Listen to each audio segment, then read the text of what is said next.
ভালোবাসার বন্ধু তোমরাকে বলছি এবং ভালোবাসার রাজমিস্ত্রি ভাই তোমাদেরকে নিয়ে একটা কথা বলছি যে আমরা জীবনে অনেক কিছু ভেবে থাকি যে 5 মাস কাজ করে আমি বাড়ি গিয়ে এখন গাড়ি নিব।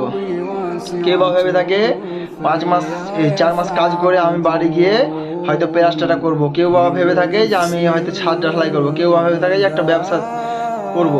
কি এটাই তো টার্গেট আমাদের? তো যাই হোক, টার্গেট নেওয়াটা খারাপ জিনিস নয়, কিন্তু অবশ্যই একটা কথা বলতে হয়েছে যে আমরা 12টা মাস, একটা বছরে 12টা মাস পাই আর দিন পাই 365 দিন, তাই তো? তো 12টা মাসের মধ্যে আমরা মুসলমান ভাই, আমরা মুসলমান, আল্লাহ আমরাকে মুসলিম করে পাঠিয়েছে, আল্লাহ আমাকে রাসূলুল্লাহ সাল্লাল্লাহু আলাইহি সাল্লামের উম্মত করে পাঠিয়েছে, তার জন্য শুকরিয়া আদায় করি আলহামদুলিল্লাহ।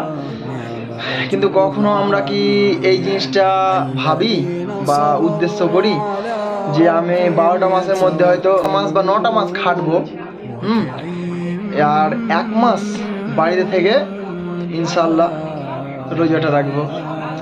এটা কোনোদিন আমরা ভাবনাটা ভাবি না।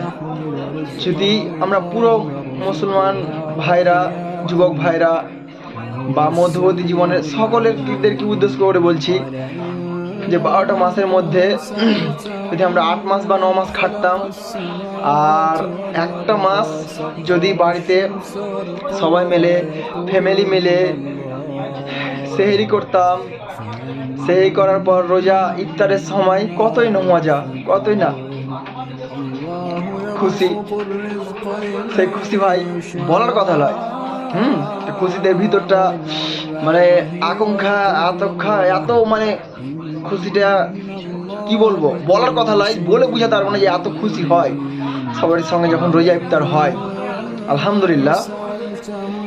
তো আমার কথা উদ্দেশ্য হচ্ছে এটাই যে ভাই, এ বেকার যা হচ্ছে যদি পারো তো ইনশাআল্লাহ চেষ্টা করবে।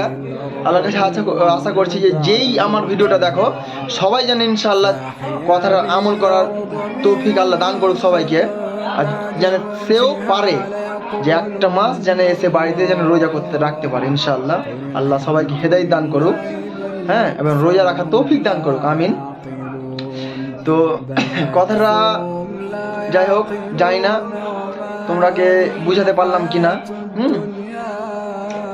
তো এটাই আমার উদ্দেশ্য ছিল যে আমরা টার্গেট এই বছর, আল্লাহ আমরাকে হয়তো কাউকে হেদায়েত দিবে, কাউকে দিবে না, সেটা আল্লাহ ভালো জানে।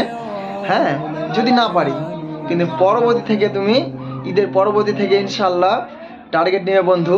তোমাদের কেন্দ্র করে, আমাদের কেন্দ্র করে বেশি আমরা সবাই টার্গেট নেব ইনশাআল্লাহ যে আমরা 12টা মাসের মধ্যে 9 মাস 8 মাস হয়তো বাইরে কাটাবো, আর 1-2 মাস হয়তো মাঝে মধ্যে বাড়ি আসার জন্য এই 3 মাস বাদ দেওয়া হচ্ছে। হ্যাঁ, তো এই 3-4 মাস হয়তো বাদ দিচ্ছি, তো একটা মাস ইনশাআল্লাহ আমরা রোজা রাখবো। কি ভাই, রাখবো তো ইনশাআল্লাহ? সবাই সবাই বলো যে রাখবো ইনশাআল্লাহ। তো যাই হোক, কথার মধ্যে যদি কোনো ভুল ত্রুটি হয়ে থাকে তো ক্ষমা করবে অবশ্যই। হ্যাঁ, আর পারলে যদি ইচ্ছা হয় দাওয়াতি হিসাবে ভিডিওটা যদি বন্ধুদেরকে দেখার জন্য, খালি কথাগুলো শোনার জন্য, হ্যাঁ, যদি ইচ্ছা থাকে ভাই তাহলে শেয়ার করিও।